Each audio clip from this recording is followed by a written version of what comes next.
I just got out of the shower, so I'm going to get ready and just chit chat because I realized that there's a lot going on, and this is normally when I would not film and not show like the raw, real thoughts going on in my head and stuff, but I'm actually going to vlog it, and I'm gonna get ready a more realistic everyday get ready when I throw on makeup just for like around the house. And I do have a nail client tonight. You might be able to tell that I'm a little bit overwhelmed today. This is what I'm gonna be using, by the way. The CC cream. I've loved It Cosmetics for a really long time, and I like that it's good to your skin. So I've already hydrated, now I'm doing this, but there is just so much going on. Today is the 10th, and so it's the day that the Supreme Court is taking oral arguments. Like, they're hearing out the government and ByteDance and TikTok and those like 5 people that are suing the government. And it seems like, I don't know if it's hopeful thinking, but it seems like they might hit pause until after Trump is in office, and then like let him come to a better solution, since it's unconstitutional for them to just ban TikTok. But what people don't realize is there's also stuff in that bill that would affect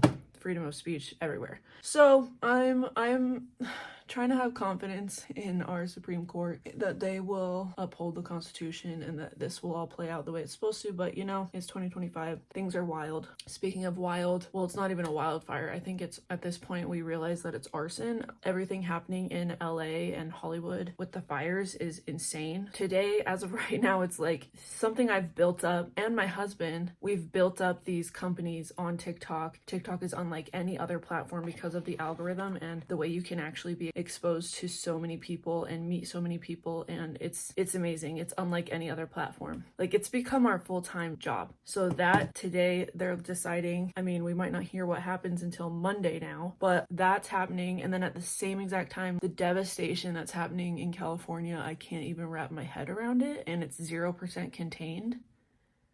Hurricane force winds with fire. I heard, I don't know if it's true, that there are people dumping gasoline in the sewers to make it spread more.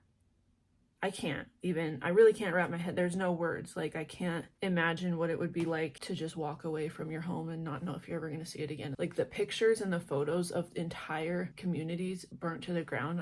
Anyway, so that's happening. TikTok ban is happening. I am thankful that I had the foresight to realize that like, oh my gosh, this could all go away at any second. So then I started thinking of other things, and I wanted something that nobody could take away from me. So I went to nail school. So I'm happy that I have that, because if it goes away, like, I still have another business that I've been building, and I now have a handful of loyal clientele, and that is just purely by word of mouth and people that I know. I have not advertised myself at all. If I advertise myself, it could probably be a full-time thing. I just haven't, because I'm kind of splitting my time between, it was 3 different things, now it's 2 different things, but now I'm introducing YouTube, so it is 3 things again. Yeah, I'm crazy. So I can still do nails. I'm thankful for that, but I've invested a lot into this pen building business, and I really like it. And I really like, more than anything, connecting with people. Like, the other day I was on a pen live, but I ended up just sitting there and talking to this girl, Megan, and a few other people. Most of the live, we just caught up. We talked about my trip to Costa Rica. Anyway, like, there are real friendships that I've made on this app. So it's crazy that it could just all be gone. Hope that we stay in touch, you know? It's just crazy. I don't know. It's a lot, and I think it's like killing my motivation, honestly, to even go live and do pens. I'm just sitting here holding my breath, like, what's even gonna happen, and where am I gonna rebuild? I'm like, do I start trying to rebuild on a different platform right now, or do I wait until this is even a thing, or what do I do? I don't know, but I'll show you guys some of the customs that I'm working on right now. She likes muted colors. She requested that this be Gryffindor colors though, but she likes muted colors and horses. Here's one that we built on the live. This one, courtesy of the red, white, and blue.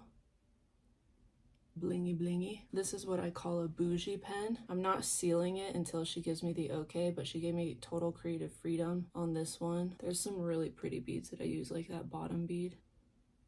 I already got the okay for this one. This cute horsey. There's like a daisy on top, and then I put a daisy charm with it. I really love this owl.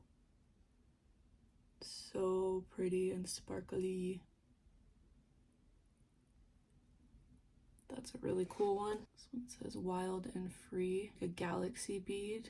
And then this one, it says wrestling mom, and her son's team is red, white, and blue. That's a box cutter. But anyway, those are some of the customs. So that's like to give you an idea of when I say I make pens. that's that. Lastly, on top of all of that, I'm trying not to think about it, but I've never tracked my ovulation when trying to conceive. And that's kind of crazy because it did take me a year with Tatum. I didn't want to do it so methodically like that, but it did take a year. With my son, I got pregnant with him immediately, like the very first time.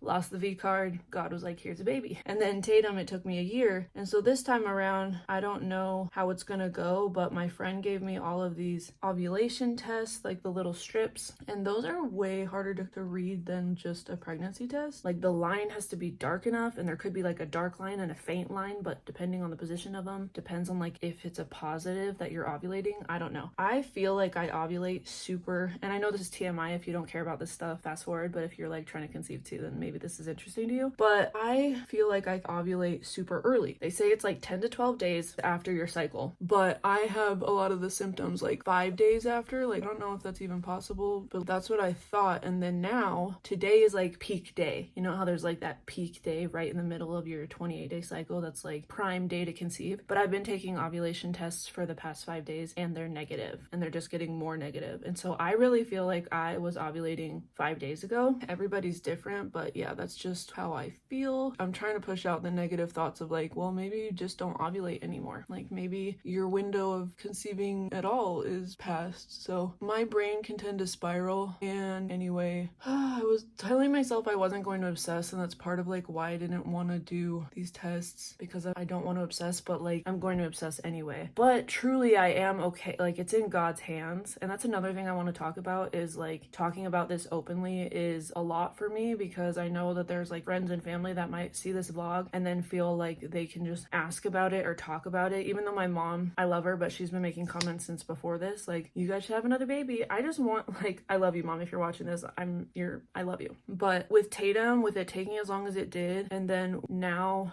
going through this again, I was hesitant to even be open about it, but I'm trying to be open and honest on my vlogs.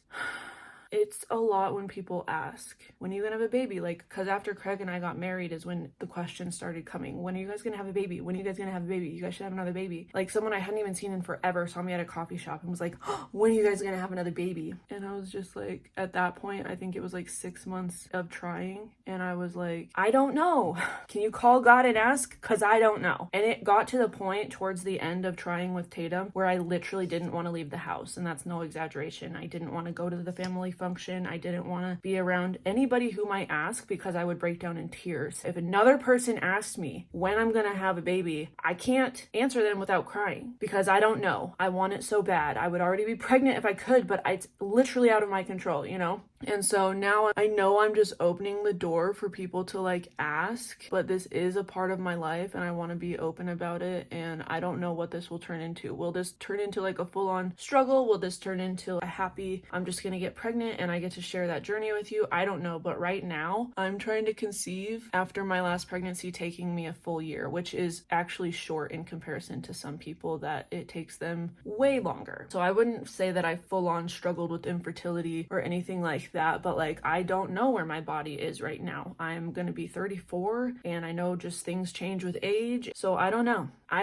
But right now I'm trying, and I don't know if I'm gonna continue doing these ovulation tests. I might, because I am interested to see, like, am I one of those people that ovulates super early and then super late, like twice a month? Am I a person that just ovulates super early? Have I not even ovulated yet and I just thought I did? I have no idea. All I know is that according to the average, I should be ovulating and this should be my peak time, but the ovulation tests are just coming up negative. So trying not to stress about that. Trying not to stress about my business getting banned. Essentially, that's what it is. And like 70 million other Americans that use it and make money on it. I can't even think about the devastation. I can't imagine. And that's all I can say about that. It's like apocalyptic. And on top of it, I still have to edit vlogs. I have to edit Disneyland Costa Rica and now Tatum's room redo. And then I have a client tonight. Like, I don't even know if anyone's even watching this anymore. If you've made it to the end of this vlog, leave like some sort of emoji in the comments or something, and God bless you. But I know I'm just basically word vomiting and expressing my overwhelm, and that's probably not even entertaining, but this is where I'm at today. And I just want to be honest, because that was my goal when I started vlogging again. I'm gonna be honest. I'm not just gonna show the good, shiny, happy highlights. I want to show it all. So